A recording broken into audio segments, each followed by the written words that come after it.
Love, in its most intense forms, has always been a double-edged sword.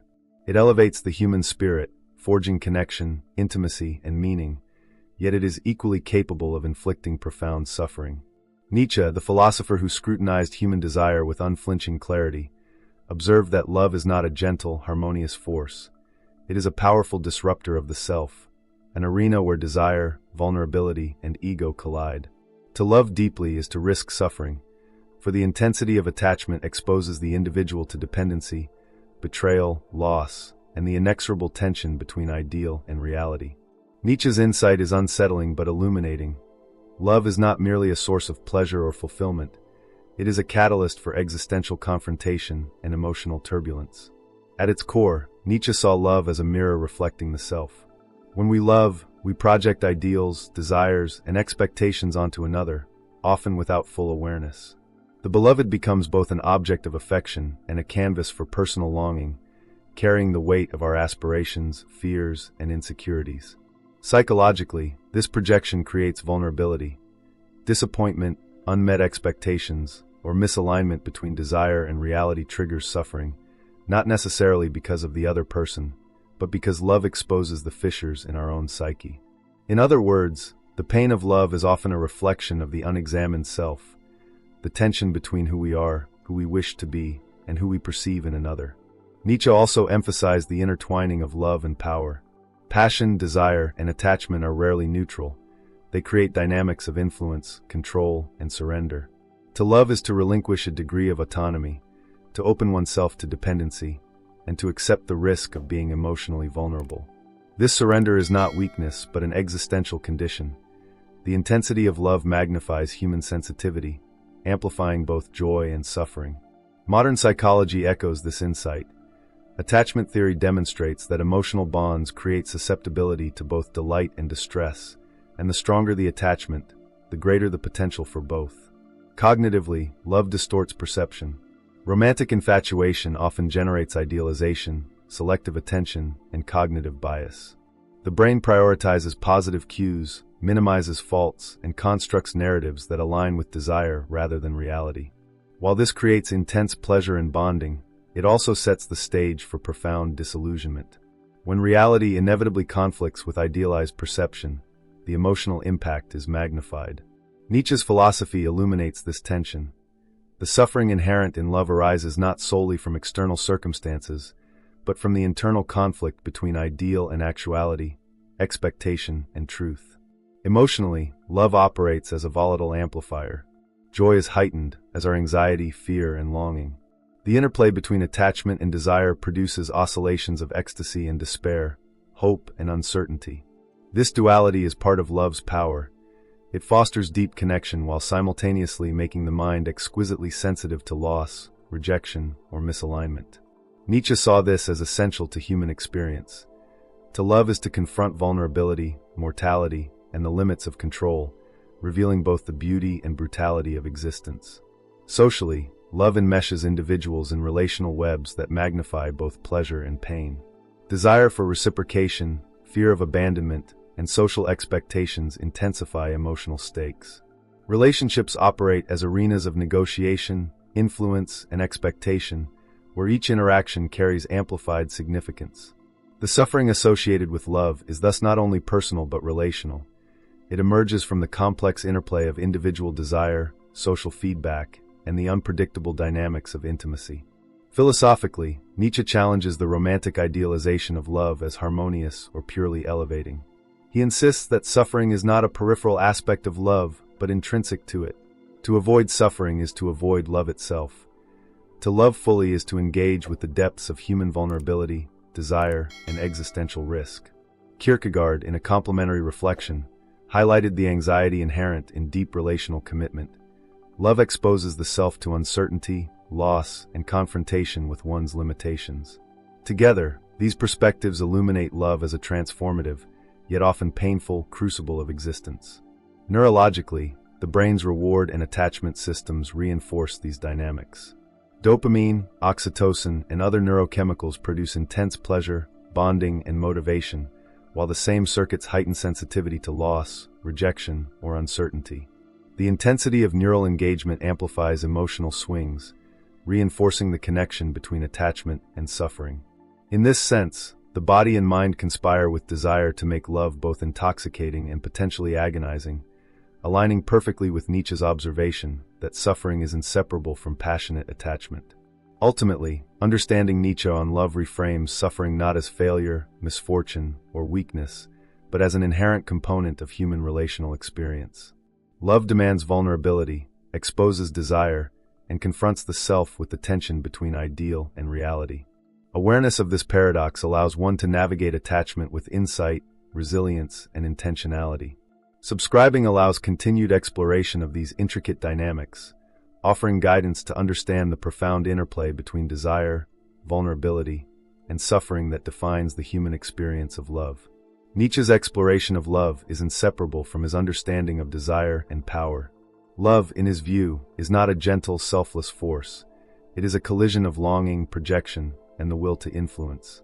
Desire creates intensity, but it also amplifies suffering, for it ties pleasure and fulfillment to conditions beyond one's complete control. When we love, we invest emotionally, cognitively, and even existentially in another person, yet the outcome is never fully ours to dictate. This intrinsic tension, the impossibility of controlling both the beloved and the circumstances, is the seed of suffering that Nietzsche emphasizes. Psychologically, desire in love is both motivating and destabilizing. Attachment theory shows that emotional bonds prime the brain for sensitivity to both reward and threat. The stronger the attachment, the more acute the potential for distress when expectations clash with reality. Nietzsche understood this long before modern neuroscience. The depth of love increases exposure to pain. The beloved becomes a mirror for our deepest aspirations and vulnerabilities, magnifying both joy and anguish. The suffering is thus relational and existential. It is as much about the self as about the other, reflecting an internal landscape projected onto an external figure. Love is also entwined with power dynamics, subtle though they may be. To love is to place oneself in a position of openness and vulnerability, relinquishing a degree of control. Nietzsche observed that this surrender is both necessary and dangerous. The lover's happiness becomes contingent on the actions, reactions, and perceptions of another. Emotional dependency, whether conscious or unconscious, creates a field in which joy and suffering are mutually amplified. Even the act of withholding, unintentional neglect, or subtle rejection triggers profound psychological consequences, demonstrating how power and dependence are woven into the very fabric of attachment. Cognitively, romantic infatuation warps perception and reasoning. The mind prioritizes signals of approval, reward, and alignment with desire, often minimizing or rationalizing contradictions. Idealization, selective attention, and confirmation bias reinforce attachment while intensifying the potential for disappointment. Nietzsche's insight into this distortion is piercing. Suffering in love is not only inevitable, it arises from the psychological architecture of desire itself. When the beloved fails to embody projected ideals, or when reality conflicts with expectation, the intensity of disappointment mirrors the intensity of longing, producing profound emotional pain. Emotionally, love functions as a feedback loop of pleasure and suffering. Attachment triggers reward circuits, generating elation, anticipation, and emotional highs, while uncertainty, misalignment, or perceived rejection triggers stress, anxiety, and emotional lows. This oscillation is inherent to love. The very neurochemistry that produces connection and bonding also creates vulnerability and volatility. Nietzsche's philosophy frames this as essential to the human experience. Love's capacity to elevate the spirit is inseparable from its power to wound it. One cannot have the depth of joy without exposure to the depth of pain. Socially, the stakes of love amplify suffering. Desire, expectation, and relational norms interact with attachment to heighten tension. Social feedback, approval, comparison, or perceived judgment intensifies the emotional experience. Relationships are not isolated phenomena. They exist within a broader social and cultural context that magnifies risk, heightens anticipation, and shapes perception. The interplay of individual desire and societal influence reinforces Nietzsche's warning. Love's suffering is neither accidental nor peripheral, but central to its experience and expression. Philosophically, Nietzsche reframes suffering as integral to the transformative potential of love. It is not a flaw, weakness, or anomaly. It is a necessary consequence of vulnerability, attachment, and desire. Kierkegaard complements this by highlighting the existential anxiety that accompanies commitment, uncertainty, and relational dependence. Together, they suggest that love is a crucible. It confronts the self with its limits, illuminates desire's depth, and forces engagement with both joy and pain as inseparable aspects of human experience. Neurologically, these dynamics are reinforced by the interplay of reward, attachment, and stress systems. Dopamine, oxytocin, and cortisol interact to heighten sensitivity, increase bonding, and intensify emotional volatility. The brain learns to associate closeness with reward and distance with distress, producing cycles of craving, attachment, and occasional suffering. Nietzsche's insight aligns perfectly with neuroscience. Love's power is inseparable from its capacity to wound, and the intensity of suffering mirrors the depth of attachment and desire. Ultimately, understanding the anatomy of suffering in love transforms perspective. Nietzsche does not prescribe avoidance, but awareness. Suffering is a natural, unavoidable companion to love's depth. Recognizing its inevitability allows one to navigate attachment with greater insight, resilience, and intentionality, embracing both pleasure and pain as essential components of human relational experience. Subscribing offers continued exploration into these themes, guiding viewers through the intricate interplay of desire, vulnerability, and existential reflection that defines the human experience of love. Nietzsche's reflections on love are not a call to fear or avoid attachment, but an invitation to confront its paradox, that the very force capable of elevating human experience also carries the potential for profound suffering. To love fully is to risk pain, yet it is precisely this willingness to endure vulnerability that shapes character, deepens understanding, and fosters authentic human connection. Suffering is not a defect of love, but a signal of its intensity, a mirror reflecting the depth of desire, the fragility of expectation, and the courage required to engage with another fully. At the psychological level, embracing this paradox requires cultivating resilience. Awareness of love's potential for suffering allows the mind to prepare, rather than collapse, when disappointment, conflict, or misalignment arises. Cognitive strategies, such as reframing expectations, distinguishing between projection and reality, and practicing emotional regulation, provide tools to navigate attachment consciously. The intensity of feeling is not suppressed. Rather, it is acknowledged and integrated, creating a form of emotional literacy that strengthens the individual and enriches the relational experience. Nietzsche emphasizes that suffering in love is inseparable from growth.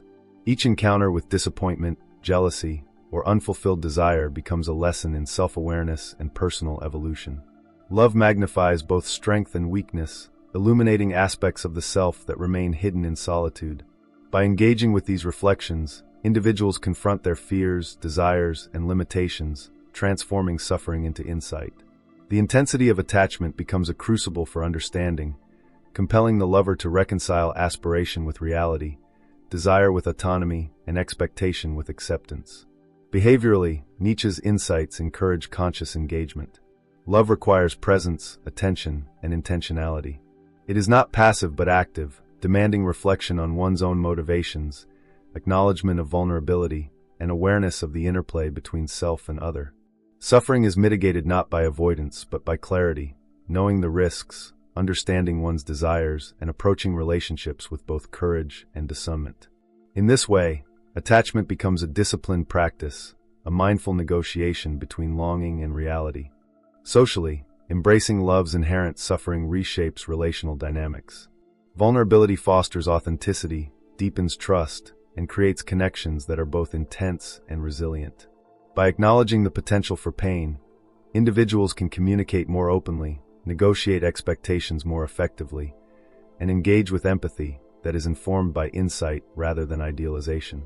The relational space becomes one where suffering is neither hidden nor denied, but recognized as a natural and informative aspect of connection, guiding interaction and mutual growth.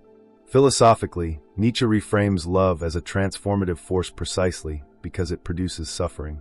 To engage fully with another is to confront the self, to navigate desire, and to accept the risks inherent in deep connection. Kierkegaard complements this perspective, highlighting the existential courage required to love authentically in the face of uncertainty. Both philosophers suggest that love's meaning is inseparable from the suffering it can produce. The intensity of attachment is the very condition of its capacity to elevate and challenge the human spirit. Neurologically, understanding the role of reward, attachment, and stress systems allows one to navigate love with insight. Dopamine and oxytocin reinforce connection and pleasure, while the stress response highlights areas of vulnerability and potential conflict. Awareness of these systems permits intentional engagement. Pleasure is savored without delusion, attachment is cultivated without surrender, and suffering is recognized as informative rather than destructive. Love becomes a conscious journey through neurochemical and emotional terrain, guided by reflection, awareness, and acceptance. Ultimately, Nietzsche's message is both cautionary and empowering. Love is never risk-free, and suffering is an inherent part of deep attachment. Yet it is precisely this suffering that cultivates insight, resilience, and authentic connection. By approaching love with awareness, courage, and reflection, individuals transform potential agony into opportunity for growth, self-understanding, and relational depth. Subscribing allows continued exploration of these intricate dynamics, offering guidance on navigating the paradox of love, its capacity to elevate, wound, and ultimately transform the human experience.